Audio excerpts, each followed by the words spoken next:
Willkommen zu einer neuen Folge von Computertipps. Lang ist's her, da kam die letzte Folge.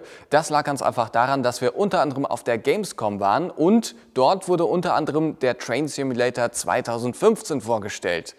Was neu ist, was besser ist und was das Spiel alles kann bzw. bietet, das haben wir uns mal näher angeschaut. Train Simulator 2015. Es ist mal wieder soweit. Eine neue Version des Train Simulators ist erschienen. Der Train Simulator 2015. Auch in der neuen Version kann man natürlich wieder Züge fahren, Strecken bauen und vieles mehr, was man schon aus den Vorgängerversionen kennt. Bleibt also die Frage, was ist wirklich neu im Train Simulator 2015? Das erste, was einem im Startmenü auffällt, ist die Academy. Wie der Name schon vermuten lässt, verbirgt sich hinter diesem Feature eine Art Lokschule, in der man die Funktionen einzelner Signale, die Bedienung von verschiedenen Zugtypen und vieles mehr erlernen kann. Im Prinzip also ein Tutorial in kleinen Teilen. Neben diesem komplett neuen Feature gibt es noch einige Verbesserungen im neuen Train Simulator. Auch wenn die animierten Figuren im Spiel leider immer noch etwas seltsame Bewegungen aufweisen, haben sie trotzdem einiges dazugelernt. So trifft man nun auf den Bahnsteigen Personen, die weit mehr können, als nur auf die Uhr zu schauen. Auch das Wetter wurde optimiert. Wie bei einigen Flugsimulatoren hat man nun auch im Train Simulator dreidimensionale Wolken. Ob man diese in einer Zugsimulation braucht, ist allerdings fraglich. Schließlich sollte man sich eher auf die Schienen und Signale konzentrieren, als auf den Himmel. Und die Unterschiede sind nur marginal. Ansonsten weisen sowohl Menü als auch Streckeneditor leichte optische Veränderungen auf, wobei die Funktionsweise und Bedienung im Wesentlichen dem Vorgänger ähnelt. Besitzer von Vorgängerversionen erhalten automatisch und kostenlos das Update auf den Train Simulator 2015 mit den neuen Features. Warum also sollte man sich den neuen Train Simulator kaufen? Weil man tatsächlich sparen kann. Beim Kauf vom Train Simulator 2015 in der Standard Edition für knapp 30 € bekommt man 3 verschiedene Strecken-Add-ons, die, wenn man sie sich einzeln kaufen würde, jeweils knapp 30 € kosten würden.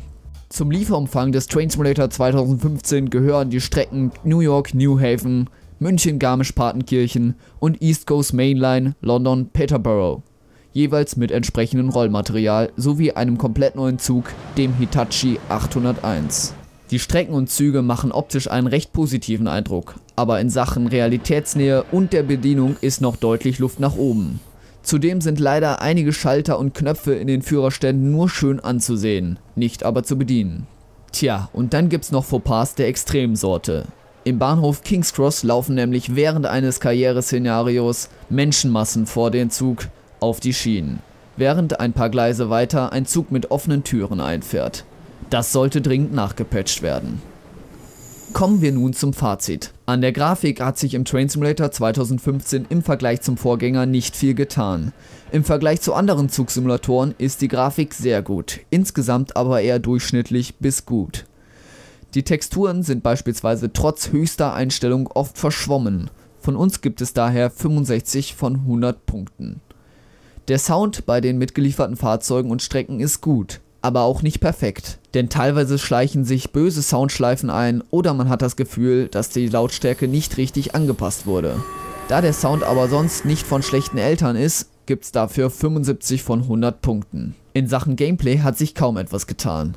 Man fährt immer noch Züge auf verschiedenen Strecken, wobei man penibel darauf achten muss, dass man nicht zu schnell fährt. Die Steuerung und der Funktionsumfang sind durchaus ordentlich, könnte bei manchen Zügen aber noch besser und umfangreicher sein.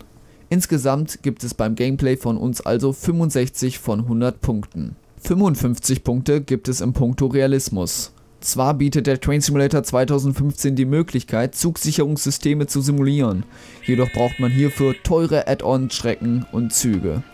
Zwar ist auch das mitgelieferte Material mit diesen Sicherheitssystemen ausgestattet, allerdings stößt es schnell an seine Grenzen. Und auch die vielen nicht bedienbaren Schalter fallen beim Rollmaterial negativ auf.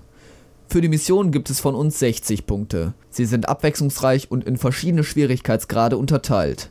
So hat man in leichten Missionen fast immer grün, während man in schwierigen Missionen gut auf Signale und Anweisungen achten sollte.